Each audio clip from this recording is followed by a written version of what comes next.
It's Sunday morning. Let's make a beat. Now, I'm going to use Logic, but for anybody who's just starting out, I highly suggest just using GarageBand. You can do a lot of the stuff that I'm about to do in GarageBand. Yeah, the majority of the stuff I'm going to do, you can do in GarageBand. So there's no reason to go out and drop, $200-300 on a piece of software.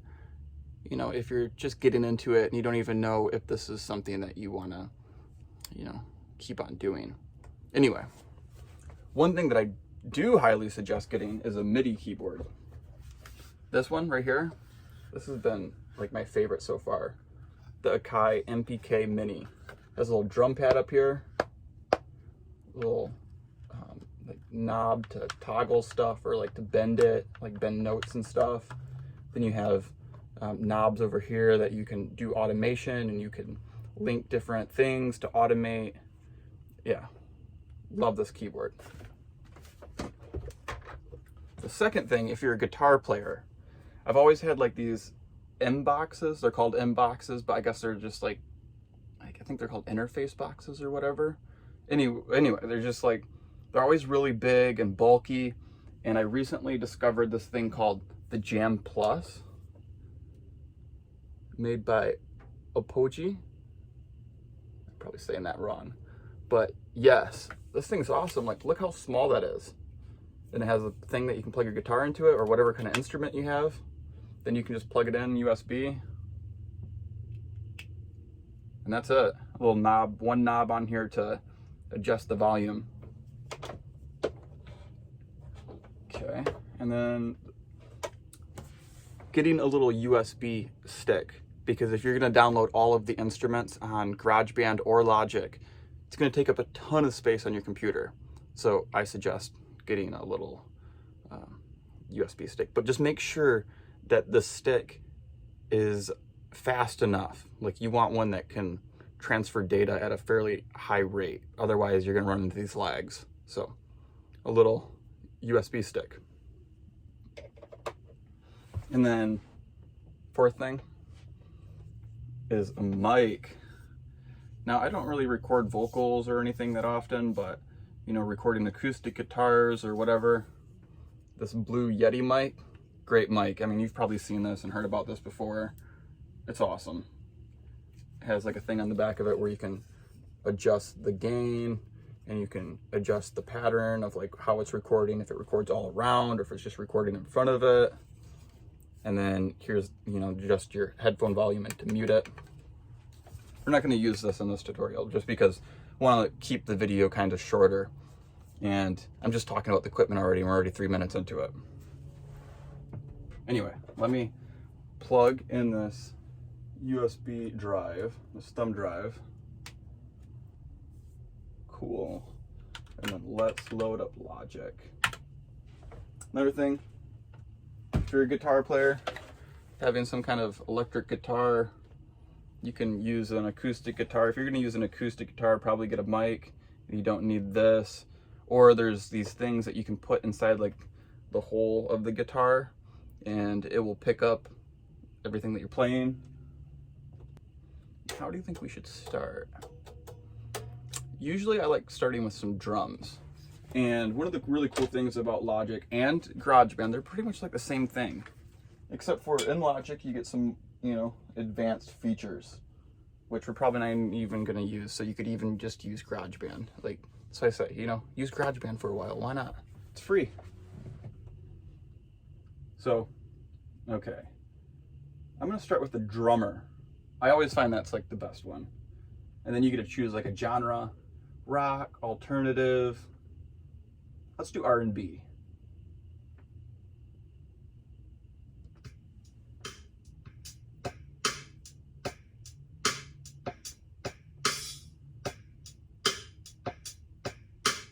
That's pretty good. Okay, let's maybe speed it up a little bit. Ooh, that's good. I like that. Okay.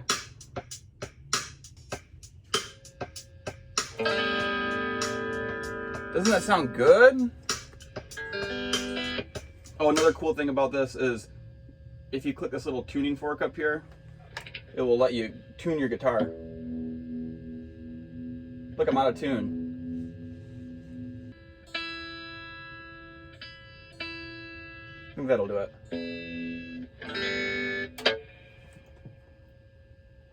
Another cool thing about using GarageBand and Logic is that there's all of these different amps.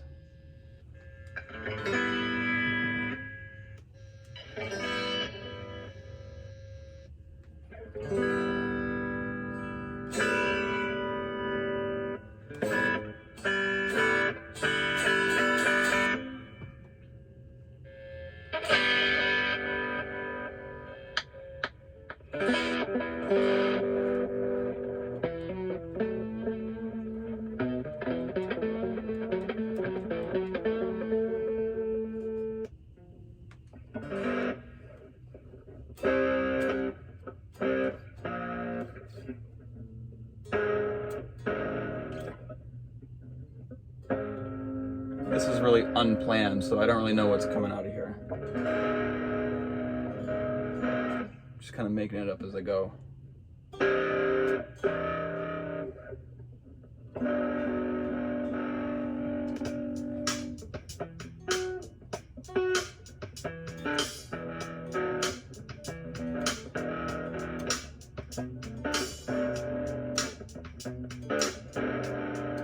Bring down the volume a little bit. I think I need something a little bit clearer. Ooh.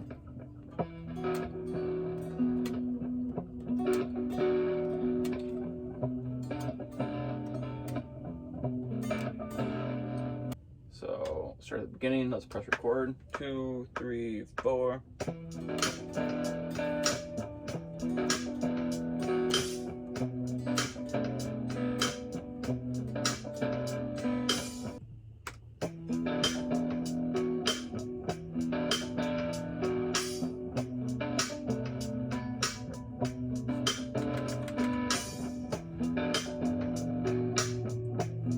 Okay, I think we can work with that.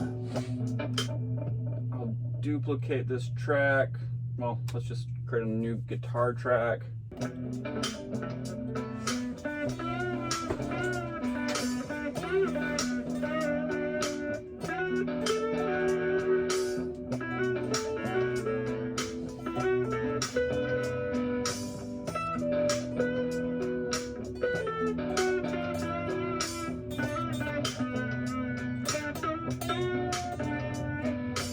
Okay, maybe Dublin delay, is that it?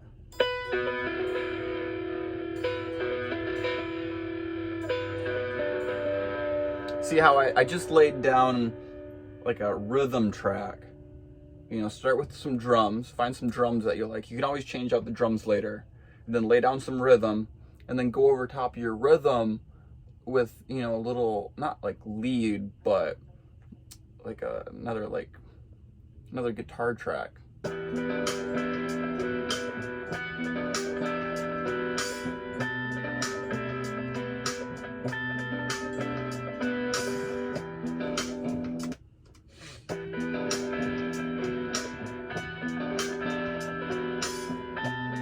That'll do for now. I mean, it's just kind of, you know, playing around, showing you some of the things that I do when creating music. You can always go in later and add more.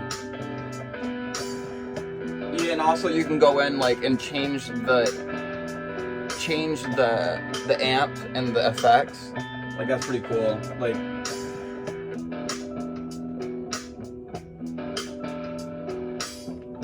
it's like lighter now.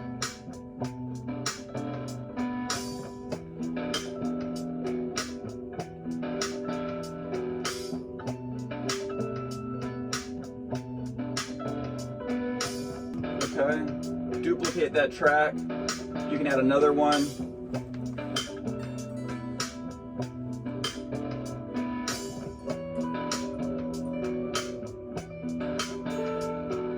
Instead of like picking it, you can like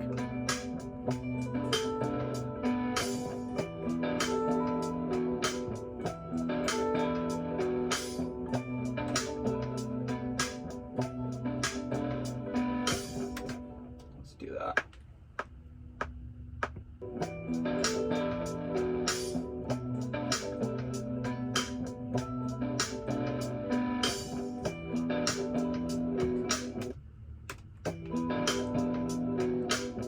it's like very light. Okay, let's unplug the guitar.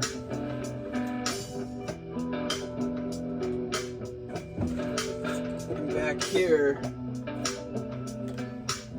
I have this bass. Check this thing out. I just picked this up at a pawn shop for like less than $100. But we gotta put on some kind of bass amp, because this won't do. A clean bass or a crunch bass? Ooh, that sounds pretty good.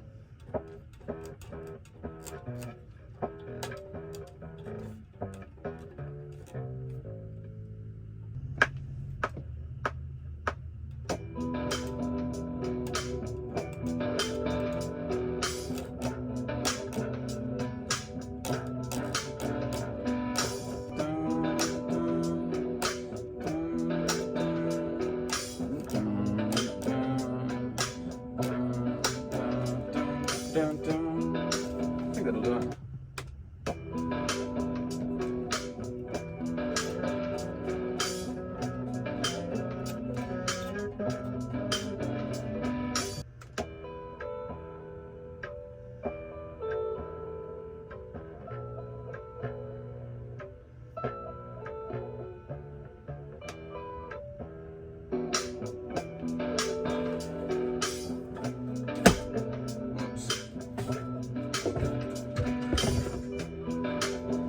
Okay, don't want to do too much. I don't want to like make this video way too long, but let's just do a couple things on the piano because we haven't even used this yet.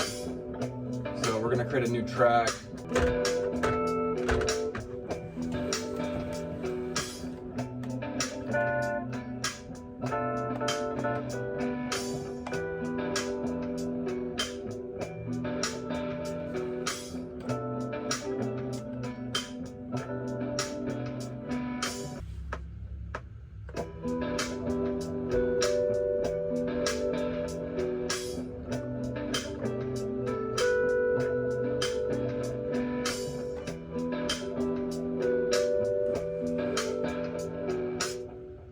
Duplicate that track. Let's create another one.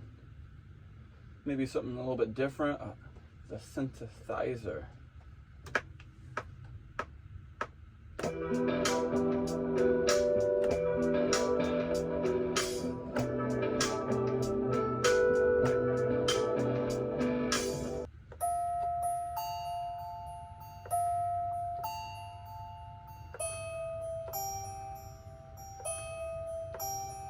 It doesn't have to be like really complex, like just going through and just playing around with some notes. It's like not gonna ruin anything. You can always go back, press Command Z, delete stuff.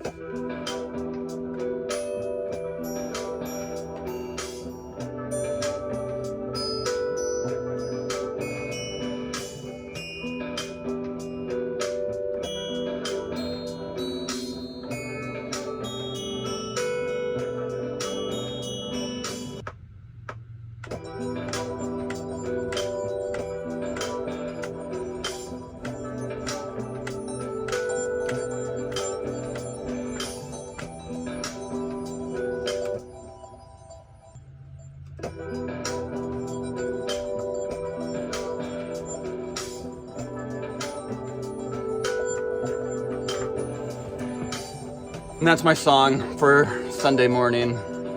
See, it's just so much fun. It's frees your mind up, relaxing. I feel like it's a good little like self-help therapy. It's a lot of fun. You get to create something, you learn stuff, you use different parts of your brain. I love creating music. I have for a super long time.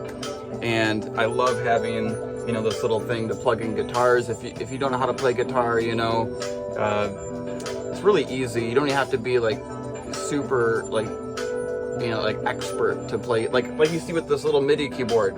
Like I'm just plucking notes here and there. The same thing with guitar. You can just plug it in and plug a few notes and loop it and then add on to it. Keep adding more to it. And I love this MIDI keyboard. One of the best things I've gotten. I love it. And I love this little drum pad too. I didn't have a chance to play with the drum pad, but even these automation knobs, those are awesome. Like, you know, like, say for instance, like, sometimes you hear a song shift and it has like a different like flavor. That's how you do it, is with these. You hook these automation knobs up to certain parts of the instruments, and then you're able to like shift them over time.